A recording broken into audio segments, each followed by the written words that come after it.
Assalamualaikum warahmatullahi wabarakatuh.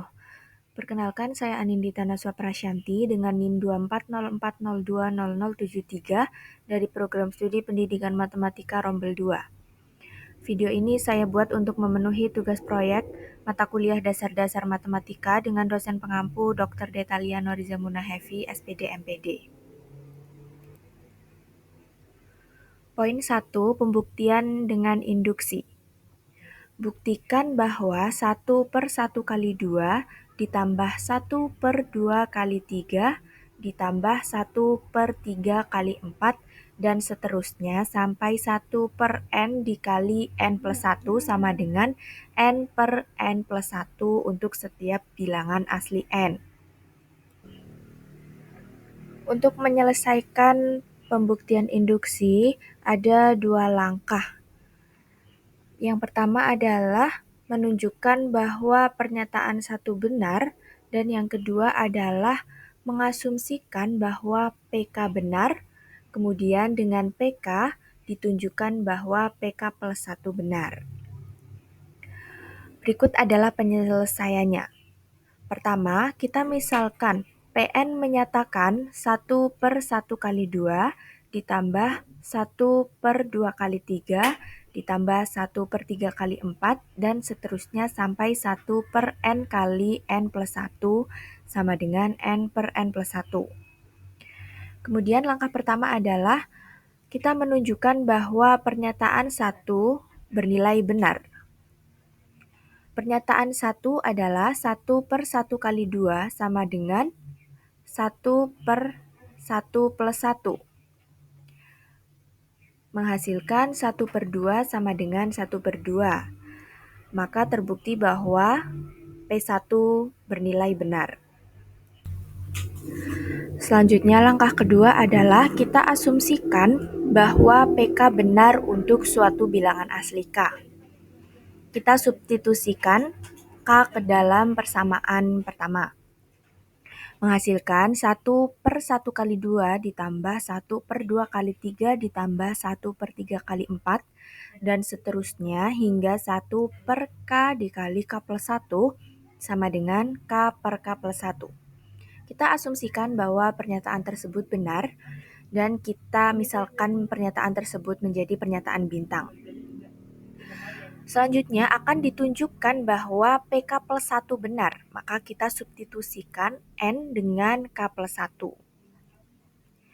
Berarti 1 per 1 kali 2 ditambah 1 per 2 kali 3 ditambah 1 per 3 kali 4 dan seterusnya hingga 1 per K dikali K plus 1 ditambah 1 per K plus 1 dikali K plus 1 plus 1 sama dengan K plus 1 per K plus 1 plus 1 adalah benar. Nah, berdasarkan pernyataan bintang tadi, kita peroleh 1 per 1 kali 2 ditambah 1 per 2 kali 3 ditambah 1 per 3 kali 4 dan seterusnya hingga 1 per K dikali K plus 1 ditambah 1 per K plus 1 dikali K plus 1 plus 1 sama dengan K per K plus 1 ditambah 1 per K plus 1 dikali K plus 1 plus 1. Lalu kita operasikan yang ada di sebelah kanan sama dengan. Kita operasikan penyebut dari bilangan kedua ini menghasilkan K per K plus 1 ditambah 1 per K plus 1 dikali K plus 2. Kemudian kita samakan penyebutnya, yaitu dengan mengalihkan K per K plus 1 dengan K plus 2. Maka menghasilkan K dikali K plus 2 plus 1 per K plus 1 dikali K plus 2. Lalu kita operasikan pembilangnya, menghasilkan K kuadrat plus 2K plus 1 per K plus 1 dikali K plus 2. Selanjutnya kita faktorkan pembilangnya, maka menjadi K plus 1 dikali K plus 1 per K plus 1 dikali K plus 2. Maka sisanya adalah K plus 1 per K plus 2. Selanjutnya K plus 2 ini bisa kita uraikan menjadi K plus 1 plus 1, maka hasilnya adalah K plus 1 per K plus 1 plus 1. Jadi karena pernyataan PK plus 1 bernilai benar, maka berdasarkan pembuktian induksi dapat disimpulkan bahwa PN menyatakan 1 per 1 kali 2 ditambah 1 per 2 kali 3 ditambah 1 per 3 kali 4 dan seterusnya hingga 1 per N dikali N plus 1 sama dengan N per N plus 1 bernilai benar untuk setiap bilangan asli N. Poin selanjutnya adalah pembuktian dengan kontraposisi. Buktikan bahwa jika A dikali B ganjil, maka A dan B keduanya adalah ganjil. Berikut adalah penyelesaiannya. Kita misalkan pernyataan tersebut tadi menjadi P dan Q.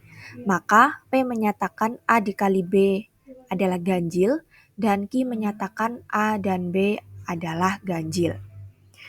Maka akan dibuktikan kontraposisi dari pernyataan tersebut, yaitu negasi P maka negasi Q, menyatakan jika A atau B tidak ganjil, maka A kali B juga tidak ganjil. Oke, pertama, jika A atau B tidak ganjil, maka salah satu dari A atau B itu pasti genap.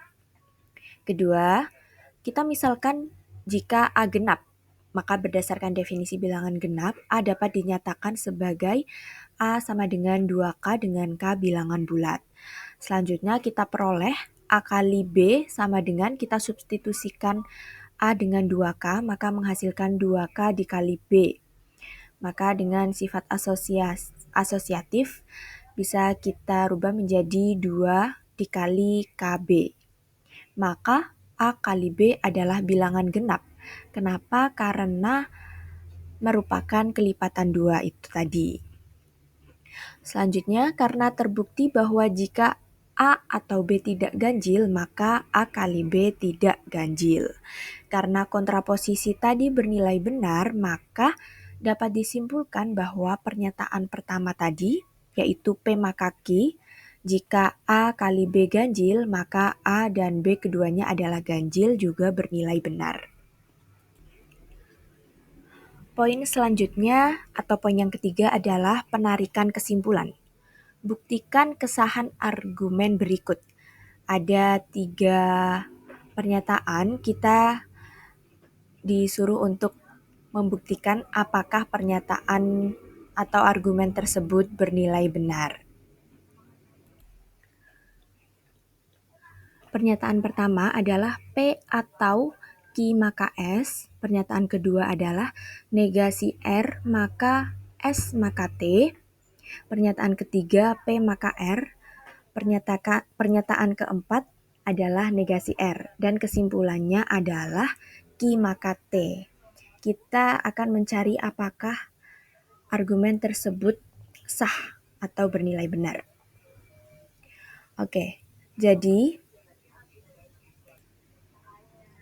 Oke, jadi dari pernyataan 2 dan pernyataan keempat dapat kita simpulkan berdasarkan modus ponens menjadi S maka T. Selanjutnya dari pernyataan ketiga dan pernyataan keempat dapat kita simpulkan menjadi negasi P berdasarkan modus tollens. Selanjutnya, dari pernyataan ke-1 dan pernyataan ke-6 dapat kita simpulkan menjadi Q maka S berdasarkan destruktif silogisme. Dan dari pernyataan ke-7 dan pernyataan ke-5 dapat kita simpulkan menjadi Q maka T berdasarkan silogisme. Jadi, argumen tersebut terbukti sah. Baik, itu dia tadi pembahasan mengenai 3 poin, yaitu pembuktian langsung, pembuktian tidak langsung, dan penarikan kesimpulan. Terima kasih sudah menonton video ini. Mohon maaf apabila terdapat banyak kesalahan. Billahi taufiq wal hidayah. Wassalamualaikum warahmatullahi wabarakatuh.